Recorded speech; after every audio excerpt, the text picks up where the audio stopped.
Well, we should have a full disclosure that you and I go to concerts together. I saw you at Wilco, and then I saw you at the elementary school band concert. I think that's only fair. Why is it important for companies, you think, to have a social media policy in place? If you don't have something telling, one, your managers, and two, your employees directly what you think about all of this, they're going to go about things their own way and be surprised when you have a problem with it. What are the sort of the high points you want to hit when you're putting one of these policies together? Probably most importantly, you want to alert your employees that when they're speaking about your company, they're having an impact on what people think about it. And if they're speaking on behalf of the company and as a representative of the company, you better know about it and you better have approved it.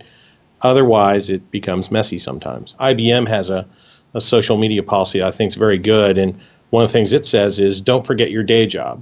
So while you can let people go about doing things and saying things and feeling free to speak, they ultimately need to know they're responsible for what they say.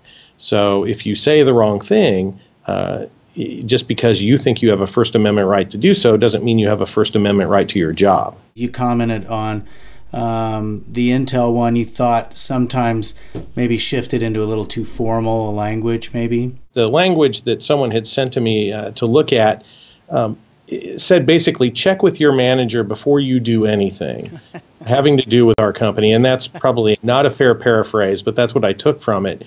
And then if your message is you aren't speaking on behalf of the company, but on the other hand, you have to check with your manager every time you're going to say something.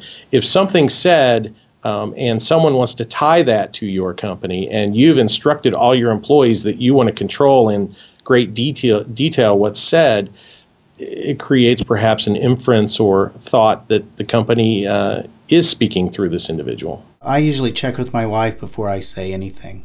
Well, then she's ultimately responsible for everything you say.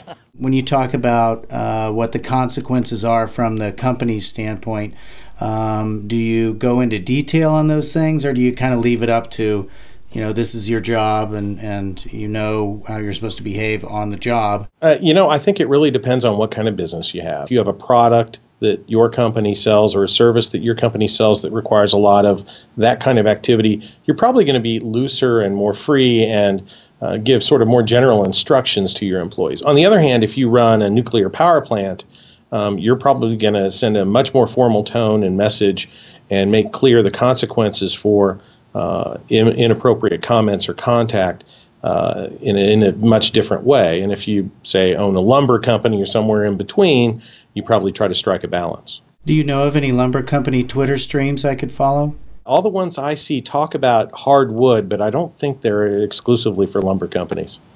There was somebody here in town, I'm not going to mention who it was. This was a small company, wasn't a client or anything, but they were having a problem with an employee complaining about some of the clients, and then at one point said something like, "Man, I can't believe I'm so hungover today, I can't do my job." What's out there is for people to see. So if you would walk down the hall and in front of your manager say, "I'm really hungover today, I think I'm going to cut out at 3, you're going to have to deal with the consequences just as if it were in person or on the web. Well, great. Well, thank you so much, Tedrick. I appreciate your time, and I'm really hungover right now, so I'm just going to cut out on this interview.